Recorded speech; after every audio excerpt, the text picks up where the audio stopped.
আসসালামু আলাইকুম প্রিয় শিক্ষার্থীরা, কেমন আছো সবাই? আশা করি সবাই ভালো আছো। বোর্ডের দিকে একটু লক্ষ্য করো। আজকে দুর্দান্ত একটা প্রশ্ন সলভ করব। এই টেবিলটি আমাদেরকে HTML কোডিং এর মাধ্যমে তৈরি করতে হবে। তো টেবিলের লক্ষণীয় কিছু বিষয় দেখো। এই যে নেম, এই র এবং এই যে সেকেন্ড র, এই দুইটা কলামের উপরে রয়েছে। এন্ড সেকেন্ড কলামে এটা আমাদের লিংক ট্যাগের মাধ্যমে, হাইপারলিংক ট্যাগের মাধ্যমে গুগলের ওয়েবসাইটটা লিংক করা আছে। এন্ড থার্ড কলামে দেখো, এই দুইটা কলামের উপরে এই দুইটা র রয়েছে। এই দুইটা কলামের উপরে এই দুইটা র এবং এই দুইটা কলামের উপরে এই দুইটা র। আবার আরেকটা বিষয় লক্ষণীয়, এখানে এই কলামটা দুইটা রকে স্প্যান করে আছে, দুইটা র এর সাইডে।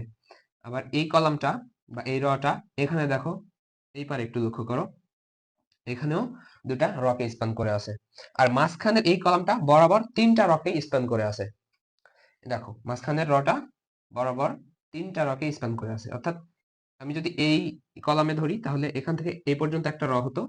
এন্ড সেকেন্ড কলাম অনুযায়ী যদি ধরি তাহলে এখান থেকে থার্ড কলাম অনুযায়ী এখান থেকে এই পর্যন্ত একটা র হতো। তাহলে একটা, মাঝখানের এটা দুইটা, আর উপরে একটা, তিনটা র।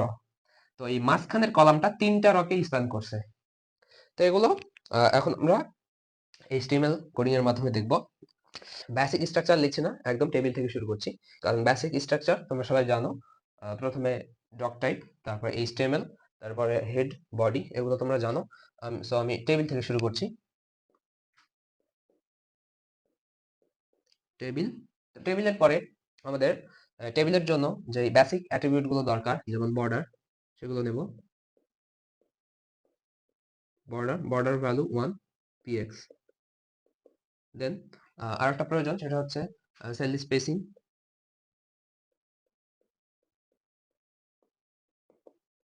সেল স্পেসিং এর ভ্যালু 0 px। দেন আমাদের আরেকটা অ্যাট্রিবিউট প্রয়োজন, স্টাইল অ্যাট্রিবিউটের মধ্যে অ্যালাইন সেন্টার দিতে হবে।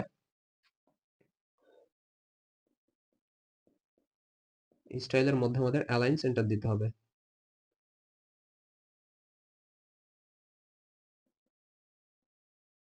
অ্যালাইন সেন্টার,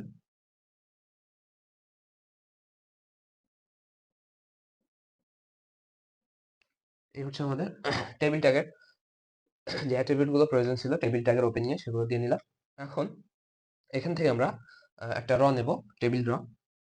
তার আগে দেখো, এখানে টেবিলের উপরে আমাদের একটা ক্যাপশন দেওয়া আছে, টেবিল ডিজাইন। তো ক্যাপশন দেওয়ার জন্য আমাদের ক্যাপশন ট্যাগের প্রয়োজন হয়। তো আমি ক্যাপশন দিচ্ছি,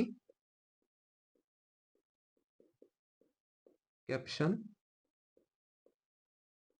table design, caption tag close. এবার আমাদের টেবিল র নিতে হবে, এর জন্য টিআর ট্যাগ। টিআর ট্যাগে আমাদের কোনো অ্যাট্রিবিউটের প্রয়োজন নেই। টিএইচ ট্যাগ অর্থাৎ টেবিল হেড, টেবিলের হেড, এটাকে আমরা টেবিলের হেড ধরছি, এর জন্য আমরা টিএইচ ট্যাগ নেব, র এর মধ্যে টিএইচ। এবার টিএইচ এ লক্ষ্য করো, এই যে দেখো নেম, এই টেবিল হেডটা এই দুইটা কলামের উপর রয়েছে। তাহলে আমাদের এখানে কল স্প্যান ইউজ করতে হবে, এবং কল স্প্যানের ভ্যালু দিতে হবে 2, কারণ এই দুইটা কলামের উপর এই নেম, এই হেডের রটা আছে। তাহলে আমাদের এই হেডে কল স্প্যানে দেখো, কল স্প্যানে ভ্যালু দিতে হবে 2। দেন আমরা মাঝখানে কন্টেন্ট লিখবো নেম, টিএস ক্লোজ। এবার পরের যেটা আছে লিংক, এটাও আমাদের টিএইচ এর মধ্যে। তো এখানে কোনো অ্যাট্রিবিউটের প্রয়োজন নেই, কারণ এখানে কোনো কলাম নেই, এটা পুরোটা একটা কলাম, এর ভিতরে আর কোনো কলাম নাই। বাট এখানে র স্প্যান আছে, তো র স্প্যান এটা কোনো রকে স্প্যান করেনি। নিচের যে ডেটা টিডি, যেটা যে টেবিল ডেটা, যেটা এটা স্প্যান করছে, বাট টেবিলের যে হেডিং, এটা কোনো রকে স্প্যান করেনি, যার জন্য এটা আমাদের এখানে কোনো অ্যাট্রিবিউটের প্রয়োজন নেই।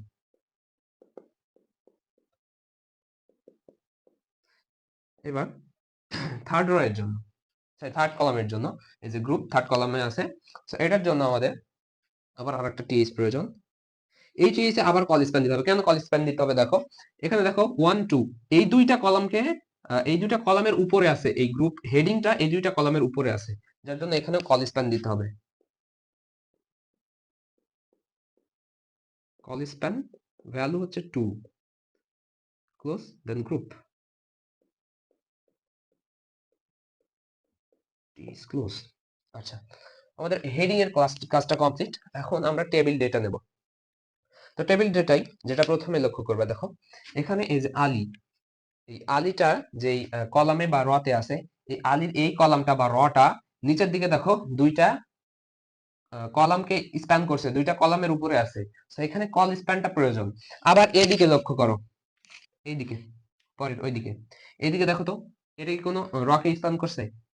এইদিকে দেখো, এটা কোনো রকে স্প্যান করে নাই, এটা এইদিকে কোনো রকে স্প্যান করে না। হ্যাঁ, এই রতে স্প্যান হয়েছে কোথায়? এই সেকেন্ড কলামে, থার্ড কলামে। সো এই সেকেন্ড কলাম, থার্ড কলামে আমাদের র স্প্যান নিতে হবে।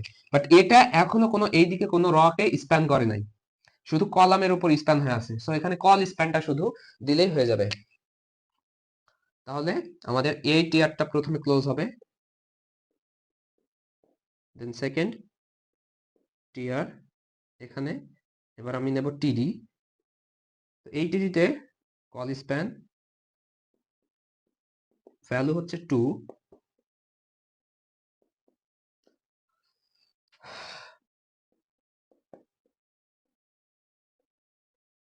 ক্লোজ। এটা আমাদের এটা কমপ্লিট।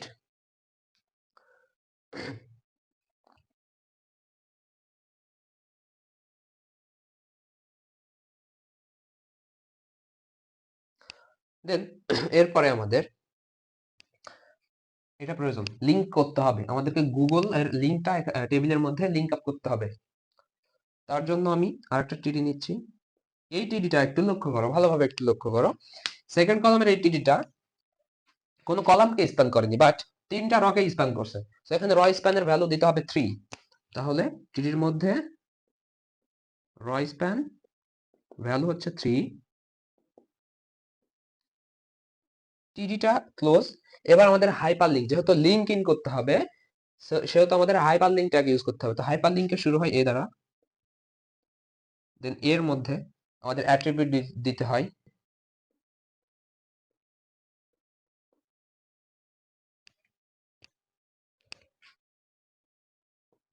এবং এখানে আমাদের লিঙ্কটা দিতে হবে। তো লিঙ্কটা হচ্ছে https ডট www.google.com। তো এটা আমাদের লিঙ্ক করা হলো। এখন আমরা এটাকে ক্লোজ করব, দেন কন্টেন্ট গুগল লিখে দিব।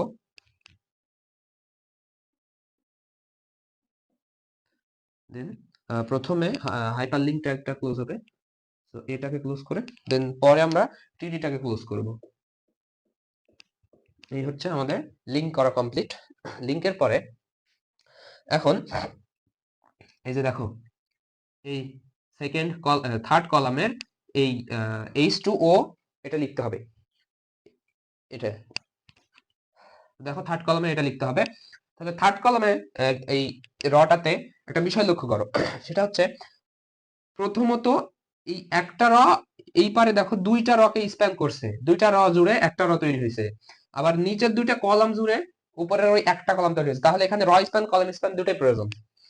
তো টিডি প্রথমে আমরা র স্প্যান কলাম স্প্যান আগে পরে প্রবলেম না, দিলেই হলো। তো প্রথমে আমি র স্প্যান দিচ্ছি।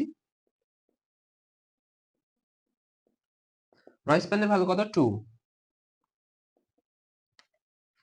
দেন column span, so col span, so col স্প্যানের ভ্যালু 2, যেহেতু নিচে দুইটা কলাম আছে। তো এবার আমি আরেকটা বিষয় লক্ষ্য করো, এখানে লেখাগুলো দেখো একটু অন্যরকম। তো এইচ এর নিচে 2টা সাবস্ক্রিপ্ট হয়ে আছে, এইচ এর নিচে 2টা সাবস্ক্রিপ্ট হয়ে আছে, আর নিচের লাইনটা কেটে দেওয়া আছে, নিচে MON-টা কেটে দেওয়া আছে এক টান দিয়ে। তাহলে প্রথমে আমি কন্টেন্টের এইচটা লিখতেছি, এইচ লেখা কমপ্লিট। এখন আমাকে সাবস্ক্রিপ্ট আকার 2 লিখতে হবে। তাহলে সাবস্ক্রিপ্টের জন্য SUB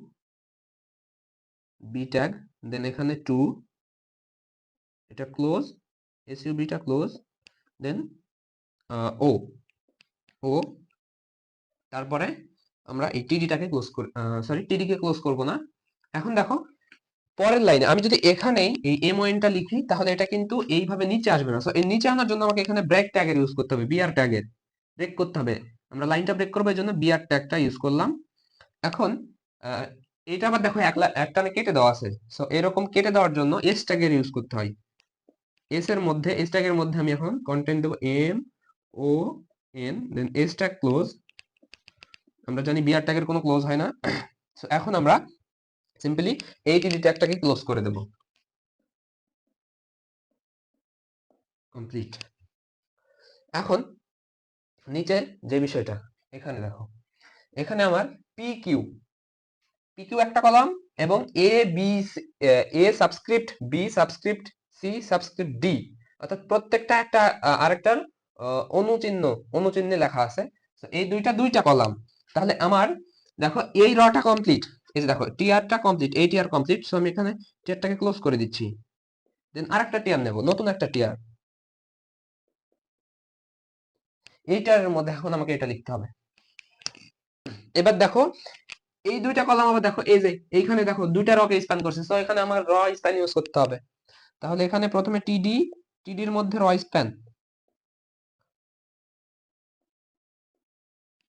স্প্যানের ভ্যালু 2।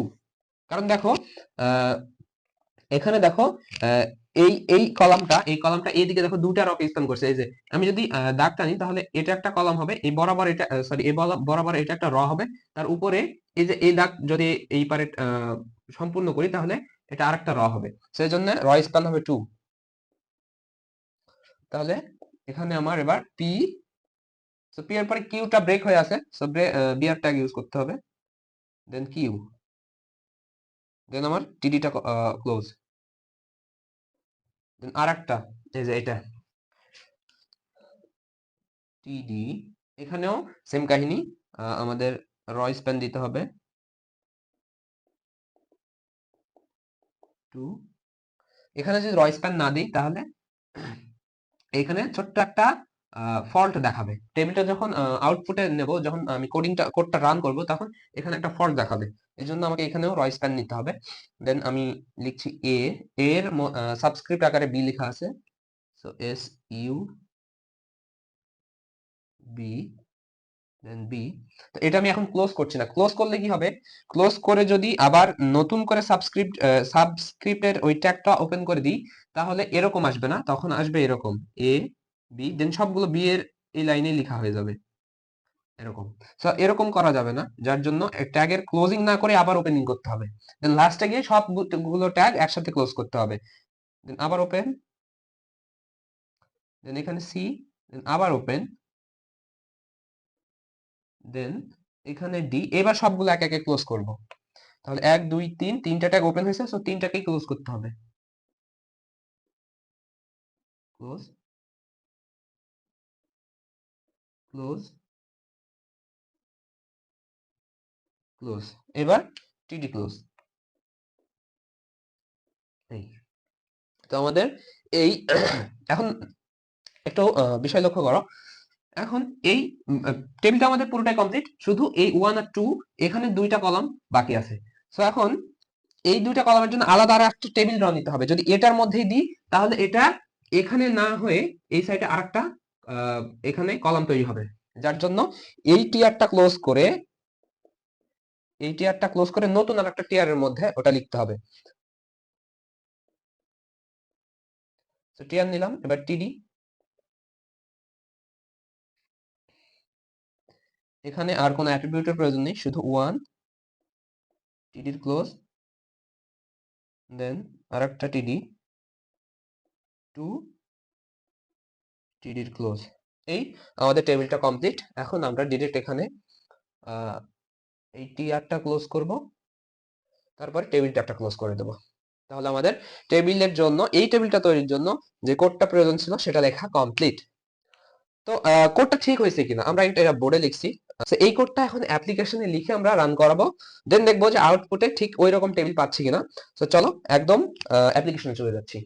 তো প্রিয় শিক্ষার্থীরা দেখো এখন এখান থেকে আমরা দেখব যে আমাদের কোডটি ঠিক আছে কিনা। তো আমি কোডটি লিখে কপি করে রেখেছিলাম, আমি অ্যাপ্লিকেশনে কোডটি এখন পেস্ট করতেছি। তো আমাদের কোডটি চলে এসেছে। একদম যেরকম তোমাদের বোর্ডে দেখিয়েছি সেরকমই এখানে আছে। তো এখন দেখি কোডটা রান করে। দেখো আমাদের কোডটা একদম হুবহু প্রশ্নের মতোই আউটপুট দিচ্ছে। সো কোডটা একদম সঠিক আছে।